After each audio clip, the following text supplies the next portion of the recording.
Mr. Al-Drobi. My first question is a very personal and a very political question too. How do you feel at this moment? I have mixed feelings. Of course, when I think of my family back home and my people in Syria, I feel worried. When I think of the revolution in Syria, I feel proud.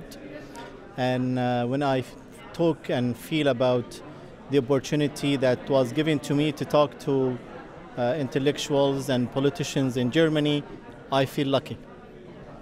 According to the actual situation in Syria, what are your last informations about? I just received a message that 225 people were killed today in Syria. Yesterday, 235 people were killed. And these are the people who have been documented, their name, their family name, their date of birth, their place of birth. You can multiply that by 3 for those who are not documented. What I know for sure, that the people in Syria are gaining more territories by day. Every day we gain more territories, and Bashar Assad loses more grounds. So a day will come soon where the Syrian people will get their freedom and they will liberate their country. There was and there is still so much killing, women, men, children. How could you avoid that there will be more violence when Bashar al-Assad is away? I don't think there will be more violence when Bashar steps down or being captured, because the Syrians picked up the arms to defend themselves, to defend their families. Whenever that reason does not exist anymore, they will lay down their arms. So, and of course, So there will be no payback? There will be some sort of challenges ahead of us. We have worked as Syrians to lay down the grounds for the future, the day after Bashar Assad falls. How are we going to have the interim government? How we're going to have the interim justice? How to enforce law? How to make sure that everybody has food, have bread, has water, etc. And of course, how to develop the country from economical and social point of view. Let's talk about the label Muslim Brotherhood. How does the Syrian Muslim Brotherhood distinguish itself from the Muslim Brotherhood in Egypt? We are 2 sister branches of the Muslim Brotherhood, but we in Syria have been away from our country for about 35 years because Hafez Assad issued a law which sentenced any member of the Muslim Brotherhood to death. So we had to flee. He captured many of us. He killed many of us. So the rest, they have to flee the country. Now, when we left our country and we lived in the West, over 3 decades, we had to review many of our policies and procedures. And that internal review, which took us more than 8 years, we spent more than 10,000 working hours, and 300 people contribute to that, we reached a conclusion that Syria should be a democratic, free country. We will not be able, and we don't want to establish an Islamic state. The reason? Because we have different religions, we have different races, we have different people from different backgrounds. And the best environment for everybody in Syria is to have a civil, democratic state. This is something that distinguishes Muslim Brotherhood in Syria than probably some other chapters in other countries. Okay, and so what do you think about your future constitution? Will it be based on the UN human rights or will it be based on Sharia?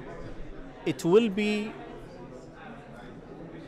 discussed by specialized experts, and then it will be given to the public to discuss it. and debate about it, and then is going to be voted for. But what is your... When it comes to the Islam and when it comes to the Sharia, Islam and Sharia is one of the sources for that constitution. It's not the only source for that constitution, because Syria is more than 78% of the Syrians are Muslims, and of course the Muslims would like to follow their religion when it comes to marriages, when it comes to inheritance, when it comes to social relationships, also when it comes to politics and when it comes to economics. So the constitution will have one of the sources, Islam and Sharia, one, not the only one. And of course, it will include other good things from different sources as well. So there will be no punishing of other religious groups or women or anything like that? Obviously not. Freedom is one of the principles that we are fighting for. So once we have our freedom, we're not gonna prevent others from being free. Every Syrian has total rights, has same obligations and same rights like any other Syrian. There is no Syrian that will be distinguished, and there are no Syrians who will be discriminated against based on religion or based on races or based on gender. All Syrians are free to believe anything they want to believe in. They are free to practice their religion and practice their beliefs. In your statements, you often talk about the danger that Syria could be a divided country because of these different groups and all these conflicts, different parties, different interests. Could you describe what unifies Syria? Where is the chance? What unifies Syria is that Syrians have to get together, have to agree on the future of Syria, have to agree on the policies and procedures, have to agree on how we as Syrians need to live together. Now, what will prevent that?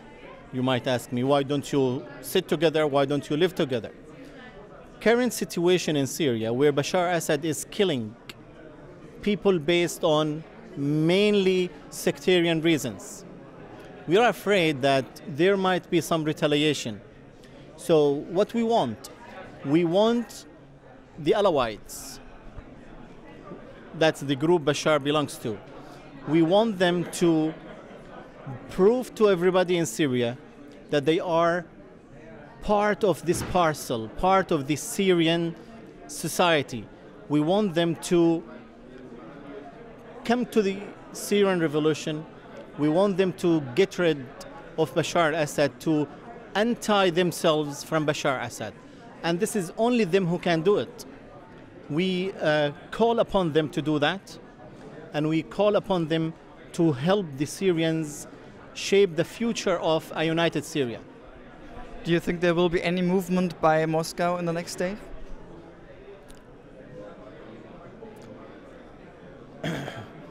Moscow so far has not taken a neutral position when it comes to the Syrian revolution. They have been supporting Bashar Assad, and by doing that, they are making a big mistake. I'll give you the analogy. If someone had a car accident, an emergency ambulance is rushing to come and rescue the injured person, which is their duty, and there is a truck blocking the road, preventing the ambulance to come. What do you think of that truck driver? How would you assess what he's doing? It's something violating the traffic law, and the urgent person will feel that that truck driver is my enemy. Now, the ambulance is the international community through the United Nations. The truck driver is the Russians and Chinese. The injured person is my people, the Syrian people. We appeal to Moscow, we appeal to Peking that you guys, you have strategic relationship with the Syrians. you should untie yourself from Bashar al-Assad as individual because he is a criminal. According to the international law, Bashar al-Assad is a criminal. So you should, as Moscow and Peking, untie yourself. You should not veto the United Nations resolution again. And if they keep doing that, the Syrian people have the right to classify them as their enemies. Do you think there will be a ceasefire on Friday? I hope that there will be a ceasefire. I'm very much worried about every single drop of blood of my people. I would love to see a ceasefire. I would love to see a political solution for my country where Bashar al-Assad is forced to step down and where freedom and democracy take its course in Syria. Mr. Al-Drobi, thank you very much.